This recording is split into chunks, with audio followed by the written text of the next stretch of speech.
Hello, Sagittarius. Thank you very much for tuning into this week's read. So, the tarot cards I'm going to be using.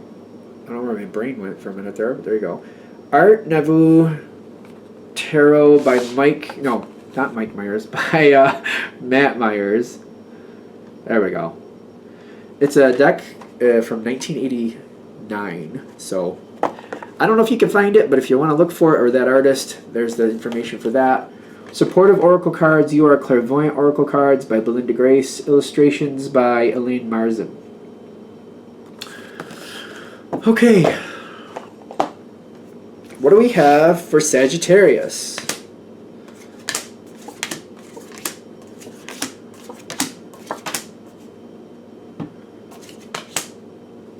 Okay.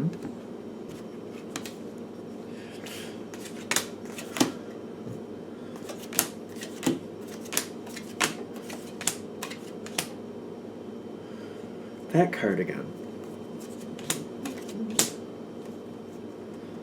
Okay. Now we had a couple cards fly out upside down here. Well, not upside down, face down, I should say. My first thought is you're having like this volleying match back and forth with somebody. So let's see. At the end of it, like, I'm curious. I'm not going to know till we get to it if it's really good or not. You seem to be in a good state of mind at the end. But how the situation's actually playing out, I think we have to get there first. So, starting off, like, this is always a good card for whoever gets it, obviously, but when I'm seeing personal transformation with emotional release, I feel like somebody's been taking advantage of you. And you've gotten to this part where you're just kind of like, whatever it is, if it's a work situation, a family situation, a friend situation, whatever it is, you've gotten to the point where you're like, this isn't right. Somebody's getting me to do some stuff for them. I'm helping them, and I'm getting bupkis back. Nothing. Get nothing. It's not right. It's not right that I bend over backwards for so-and-so or whoever, or whatever the situation is, and nothing comes back my way. That's not right. That's just flat out not right. There's always a give and take. I'm not here just to be used. No. So you're coming to this point where you're like, I've done it long enough. If it was going to pay off my way, it would have done it by now. It's not happening. So we're going to have to change this, and I'm going to change this immediately. Like when it clicks in your head that this is not right and you've had enough and you're just fed up, then you change it. Right there. Like, there we go. Finally, snap my fingers. I wonder if that's how it's coming forward too. Like you have to keep pushing yourself to find it. You're like, no, I got it. This has to stop now. This may be something that you've told yourself before in the past, but at this point you're flat out fed up. Emotional release is telling me you're doing something about it. You're done. You're fed up with it. Fed up. It's not bad. It's good. When that happens, you make that move forward, and you're like, listen, see how this I was doing before? Well, I got other things to do. And you're going to need to do that yourself. I feel like you're almost telling somebody that.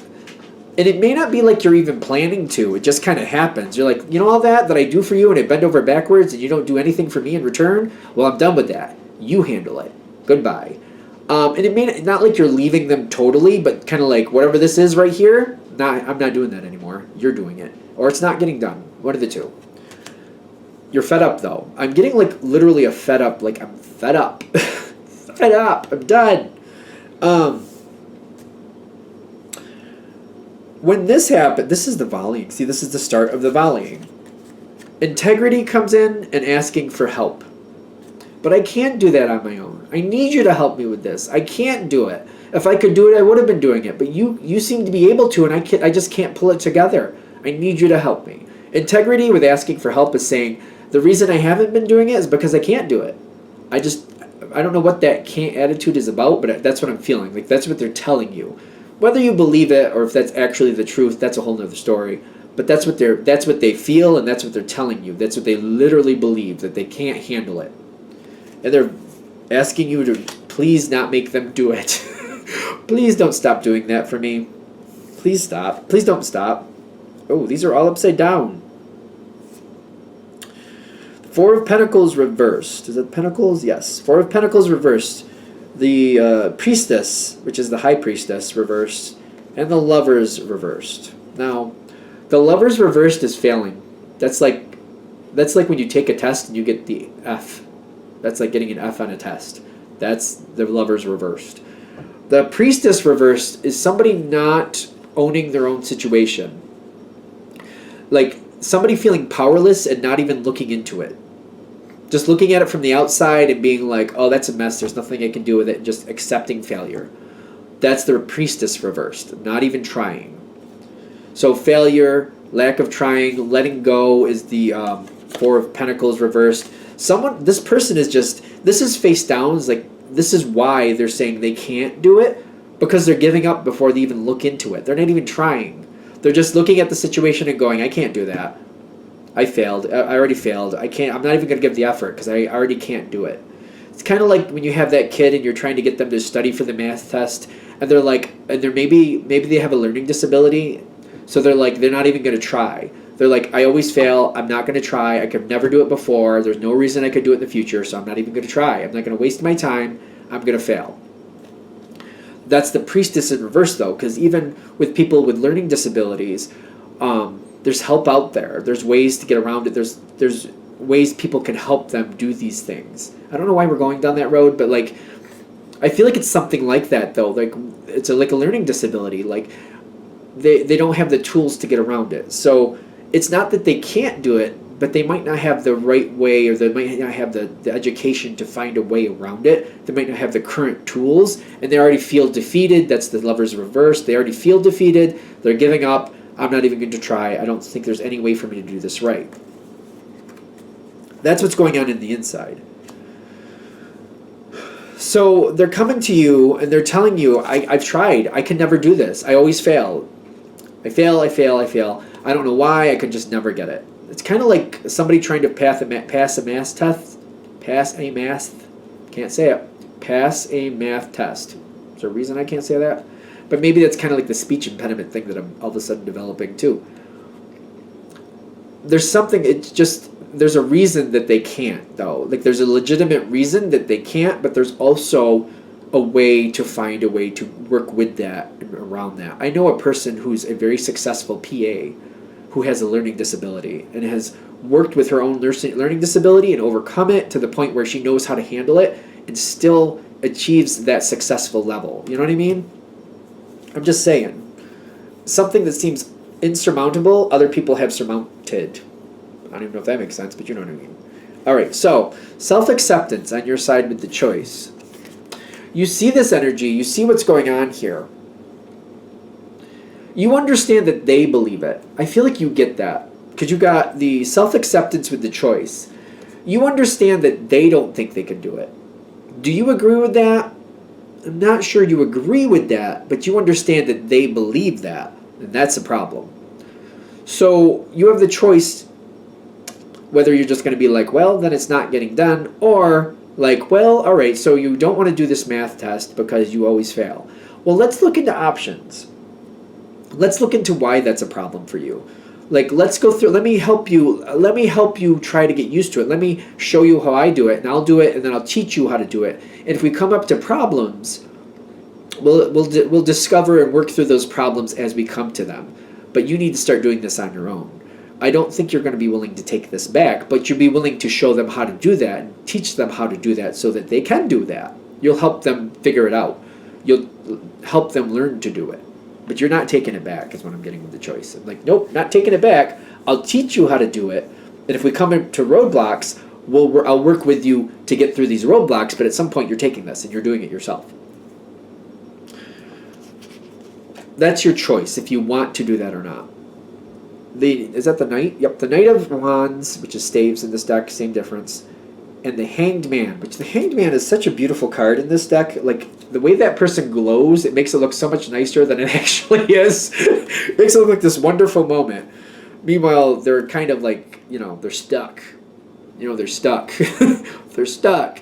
But still, in this situation, maybe it is a good moment. Because I feel like you're actively going to do something in their favor. Something has to change here.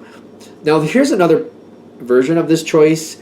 You might actually, if you're not willing to help them because you're fed up with them, you may give them ideas about who else can help them. So you may give them that option. If you're not the one directly showing them how to do this, you might be saying, well, so and so over there, they'll help you. They'll teach you how to do that. Ask them for help because I'm done.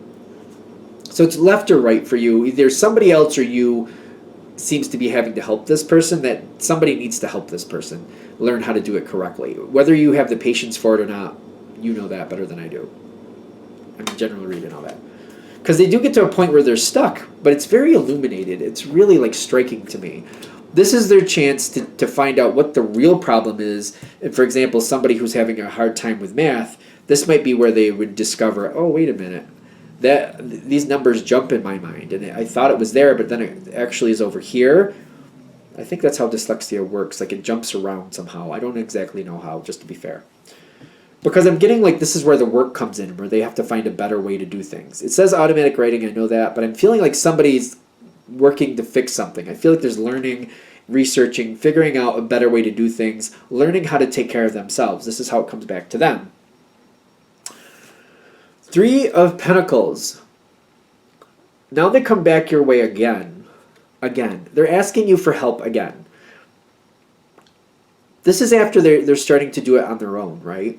But they're like, you know what? I've realized why this situation is the way it is, and I think it could go better. I think I can do it differently, but I need your help to try to make this go differently. I want to take a situation I've been doing the same this whole time, and you've been doing for me this whole time, and I want to try to evolve it to the next level. I want to put that work in to evolve it to the next level. Will you help me do this?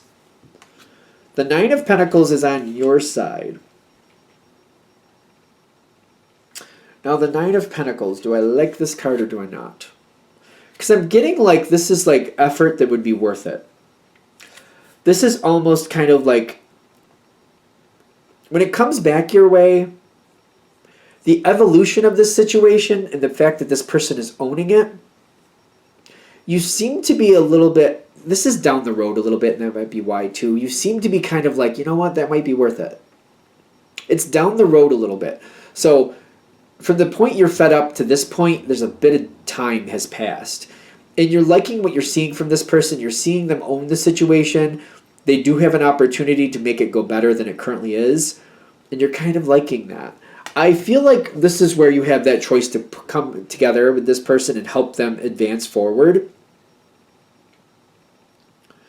Now, the friendship is on your side, where you like that they're asking you for help. They're showing you that they value you. They're showing you that they know you're very good at this and that you have a lot of value, and they're very appreciative. They're showing you some appreciation they probably should have shown you way before this, but still, better late than never is kind of how that feels. You take that with a grain of salt, whether you believe that or not. I mean, you're going to know how you feel when that happens. If this happens. I mean, obviously it's general read. I know that. What comes in here at the end? They get very hopeful. And they got the 9 of, what is that? Is that Wands or what is that? The 9 of Wands. Very hopeful, and they want to keep progressing forward. They're feeling like the more you're involved, the better they do, the better they can make it. But they're starting to get this act of desperation. They're loving working with you, but they're also like, the 5 of Swords is, though in this deck it feels like an act of desperation. I'm feeling that.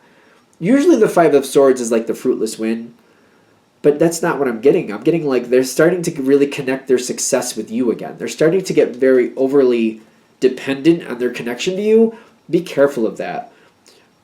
I feel like the whole purpose of this reading, the whole point, if this is hitting with you, of course, because it's a general read, when you get to that point, you want to keep promoting an air of independence with this person.